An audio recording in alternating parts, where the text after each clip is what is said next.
નમસ્કાર વિદ્યાર્થી મિત્રો કે જે 21 તારીખે પ્રથમ પરીક્ષાનું વિજ્ઞાન પેપર જે લેવાઈ ગયું બરાબર એનું સોલ્યુશન છે.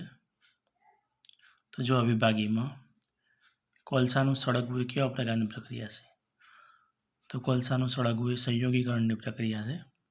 નીચેનામાંથી જૈવિક રીતે વિઘટન ન પામતા હોય તેવા કચરાનું ઉદાહરણ આપો કે જે વિઘટન ન પામતા હોય બરાબર, જે ઓગળતા ના હોય તેઓ કયું આવે? તો કે ફળોનું વિઘટન થઈ જાય, શાકભાજીનું વિઘટન થાય, કાગળનું થાય, પણ કોનું ના થાય? તો કે પોલિથીન એટલે પ્લાસ્ટિક. તો પ્લાસ્ટિકનું વિઘટન થતું નથી. સમતલ અરીસાવાળી કેવું પ્રતિબિંબ રચાય? તો આભાસી અને ચત્તુ પ્રતિબિંબ રચાય. નીચેના પૈકી કયો પ્રબળ એસિડ છે? પ્રબળ કહે છે બરાબર, તો પ્રબળ માટે કયો આવે? કે નાઇટ્રિક એસિડ. મનુષ્યની આંખમાં વસ્તુનું પ્રતિબિંબ ક્યારે જાય? તો કે નેત્રપટલ ઉપર જાય છે. ઓરડાના તાપમાને કઈ ધાતુ પ્રવાહી સ્વરૂપમાં અસ્તિત્વ ધરાવે છે? તો ઓરડાના તાપમાને પારો એ પ્રવાહી સ્વરૂપમાં અસ્તિત્વ ધરાવે છે. ટ્રિપ્સિન ઉત્સેચક ખાલી જગ્યાનું પાચન કરે છે. તો ટ્રિપ્સિન ઉત્સેચક એ પ્રોટીનનું પાચન કરે છે. બહિર્ગોળ લેન્સની કેન્દ્ર લંબાઈ, બહિર્ગોળ લેન્સની ક્યાં તો ધન હોય બરાબર ને, અંતર્ગોળ લેન્સની ક્યાં તો ઋણ હોય. ખાસ ધ્યાન રાખજો મિત્રો. એક દ્રાવણ લાલ લિટમસ પત્રને ભૂરું બનાવે છે, તેની પીએચ લગભગ ખાલી જગ્યા હોય તો પીએચ કેટલી હોય? લાલનું ભૂરું બનાવે તો એનું પીએચ કેટલી હોય? તો કે 10 હોય. આંખના ડોળાનો વ્યાસ કેટલો? મોસ્ટ ટાઈમ બી પ્રશ્ન છે, બોર્ડની પરીક્ષામાં પણ આવશે. આંખના ડોળાનો વ્યાસ 2.3 સેન્ટીમીટર બરાબર, ધ્યાન રાખજો. ક્ષારણની પ્રક્રિયાને લીધે ચાંદી પર ખાલી જગ્યા રંગનું સ્તર જોવા મળે. એટલે ચાંદી હોય, ચાંદી પર કેવા રંગનું સ્તર જોવા મળે? ક્ષારણ એટલે કાટ લાગવું એને ક્ષારણ કહેવાય. તો આપણને ખબર છે ને કે ચાંદીને જ્યારે કાટ લાગે ને તો કાળા સ્પર્ધી થાય, તો કેવા રંગનું પડ જોવા મળે? કાળા રંગનું પડ જોવા મળે. ખાલી જગ્યા જેવા સજીવોમાં કોષ વિભાજન કોઈપણ સમતલમાં થઈ શકે છે.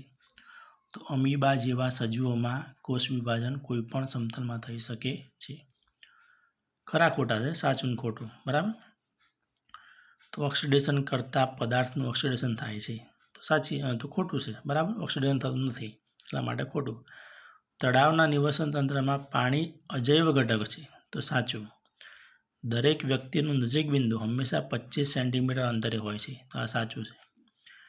લિથિયમ, સોડિયમ અને કે એટલે પોટેશિયમ ને છરી વડે કાપી શકાય છે, તો હા સાચું, 3 છરી વડે કાપી શકાય છે. ક્ષારણ ન થાય તેવી 2 ધાતુના નામ જણાવો. તો ક્ષારણ ન થાય, ક્ષાર એટલે કે જેને કાટ ના લાગે, તો કોણ ના લાગે? કે સોના ના લાગે ને પ્લેટિનમ બરાબર, આ બંનેને કાટ લાગતું નથી. ખબર છે મિત્રો કે સોનું કારે કટાય કે ના કટાય બરાબર. વિઘટકોની વ્યાખ્યા આપો. તો જટિલ કાર્બનિક દ્રવ્યોનું સરળ અકાર્બનિક દ્રવ્યોમાં વિઘટન થતા સૂક્ષ્મજીવોને વિઘટકો કહેવામાં આવે છે. લેન્સના પાવરનો SI એકમ તો ડાયોપ્ટર. એક્વારિઝિયા કોનું મિશ્ર? તો લગભગ 3:4 એવું કંઈક આવે છે, મને એક્ઝેક્ટ ખ્યાલ નથી, તે મેં લખ્યું નથી.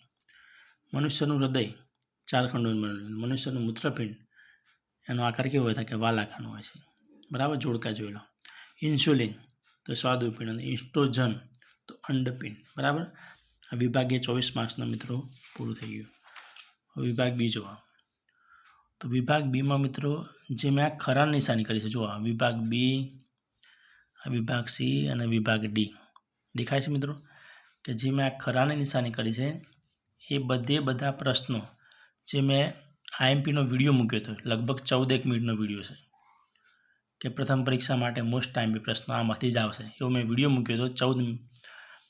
લગભગ 14 મિનિટનો છે. તો ના જોયો હોય તો મિત્રો એકવાર જોઈ લેજો. આ જે મેં ખરું કર્યું છે ને એ બધા પ્રશ્નો એમાંથી જ પૂછાયેલા છે, જે મેં IMPનો વિડીયો મૂક્યો હતો એમાંથી બરાબર. એટલે હું સોલ્યુશન મેં કર્યું નથી.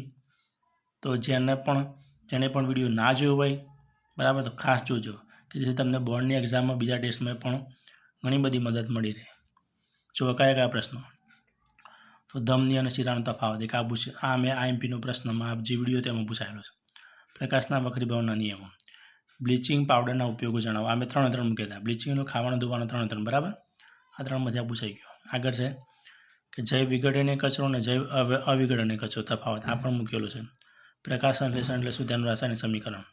અંતકવાળી શાના ઉપયોગો બરાબર. માનવ આંખની આકૃતિ માંસાહારી પ્રાણીઓ કરતાં તૃણાહારી પ્રાણીઓવાળો આ નથી. ધાતુઓની સક્રિયતા શ્રેણીવાળો ચેતાકોષ નામદેશવાળી આકૃતિ. આ બધા પ્રશ્નો મેં જે આઈએમપી આપ્યા હતા એમાંથી જ આખું પેપર છે, મોટા ભાગનું પેપર. બરાબર. તો મિત્રો ના જોયું હોય તો ખાસ તમે જોઈ લેજો. સંયોજનની પ્રક્રિયા, ભિન્ન સજીવોમાં ગ્લુકોઝવાળો આ પણ. પછી પીએચ માપક્રમ ટૂંકનોંધ, પ્રકાશનું વિભાજન, વનસ્પતિ અંતઃસ્ત્રાવો, ધાતુઓના ભૌતિક ગુણધર્મો, મનુષ્યમાં રહેલી કોઈપણ ત્રણ. આ કોષ્ટક મેં તમને ચલણ સાથે કીધું હતું કે આ કોષ્ટકમાંથી 100% 1 માર્ક્સમાં, 2 માર્ક્સમાં, 3 માર્ક્સમાં આવશે. તો જુઓ 3 માર્ક્સમાં 3 અંતઃસ્ત્રાવી ગ્રંથિઓ, એનું કાર્ય ખબર છે ને, અંડપિંડ, શુક્રપિંડ, થાઇરોક્સિન, આ બધી અંતઃસ્ત્રાવી ગ્રંથિઓ છે અને એનું કાર્ય જો આ 3 માર્ક્સમાં પૂછાયું. આગળ છે થર્મિક પ્રક્રિયા. બરાબર. વિભાગ ડી જો વિઘટન પ્રક્રિયાઓ એટલે શું, બરાબર, અને તેના સમીકરણો. પછી ઓઝોન કેવી રીતે બને છે એનું સમીકરણ, નિવસન તંત્ર કે ઘટકો, મનુષ્યમાં પાચન તંત્રની, પ્લાસ્ટર ઓફ પેરિસ, તાંબાનું શુદ્ધિકરણ, મનુષ્યનું શ્વસન તંત્ર, માનવમાં પીએચ, અને એમાં ખાલી 2 જ મુદ્દા સમજાવવાના હતા, મધમાખીનું ડંખવાળું. બરાબર. તો આ બધા પ્રશ્નો મેં તમને મૂક્યા હતા યુટ્યુબ દ્વારા વિડીયોમાં. બરાબર. 14 મિનિટનો વિડીયો છે. તો વિશ્વાસ ના થતો હોય તો એક વખત ખાસ એ વિડીયો જોઈ લેજો કે જે મેં પ્રશ્નો મૂક્યા છે એ જ છે કે નહીં. બરાબર. ચેક કરજો એકવાર. તો થેન્ક યુ મિત્રો, મળીએ નેક્સ્ટ વિડીયોમાં.